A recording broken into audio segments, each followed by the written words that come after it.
used to elevate them up to family Australia, into the community. But now, in the name of identity politics, we're sort of creating a new aristocracy usually based on victim.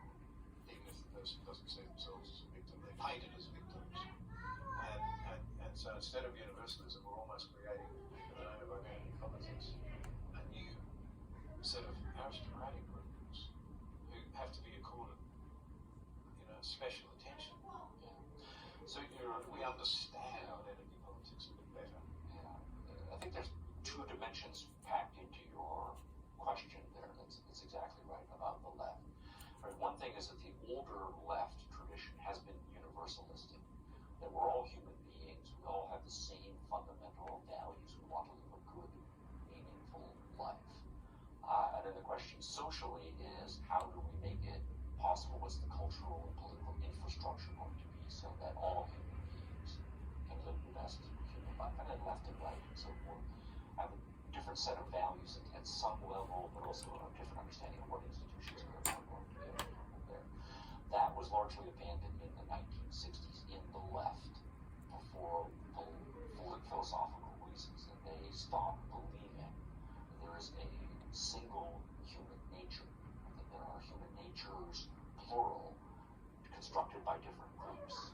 And so what we have to understand is men and women to some extent are different, the races are different, the ethnicities are different, and so forth. And getting away from that Marxist, as a key example, the workers of the world are united in their humanity and they have one set of economic interests that need to be realized. The left became much more plural, and a certain kind of multiculturalism that came out of that. So that's one issue. Now the other issue that is, comes to the victim issue here, is are we trying to raise those who we think are dispossessed or underprivileged or in a weaker position to what we take to be the normal Australian or Western or human standing? Or do we have another agenda at work? And this is a very interesting thing about the history of left. And I think there are different species of leftists here. Are you more interested genuinely in helping the poor and the weak and the dispossessed get better? Or are you really interested in bringing down the rich and the powerful? So are you animated more by destruction and resentment and envy? And that has been a powerful left tradition. Or are you actually motivated by compassion for the underprivileged? So I think what has happened here is that the left has gone through various metamorphoses. In the first century and a half or so of modern leftism, you had both sides. I mean, John Stuart Mill and Friedrich Nietzsche, both of whom were critical of the left, were going out of their way to say they really want to know what hatred and envy and resentment look like. Look at the far leftists, and that's back in the 19th century.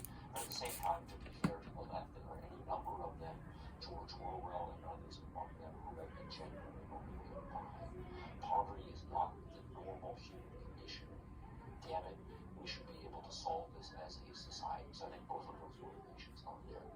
What I think, though, has happened in the modern left, and I'm much less sympathetic to leftists in the last half century or so, is that the left has widely come around to agree that, look, they used to think that socialism was going to outstrip capitalism in productivity, and capitalism was ultimately going to generate poverty and despair and immiseration, and they just had to abandon that argument, because free market capitalism, if anyone has a shred of intellectual honesty about them, has been the greatest boon to human beings ever, lifting billions of people out of poverty, extending lifestyles, and so forth. There's no debate.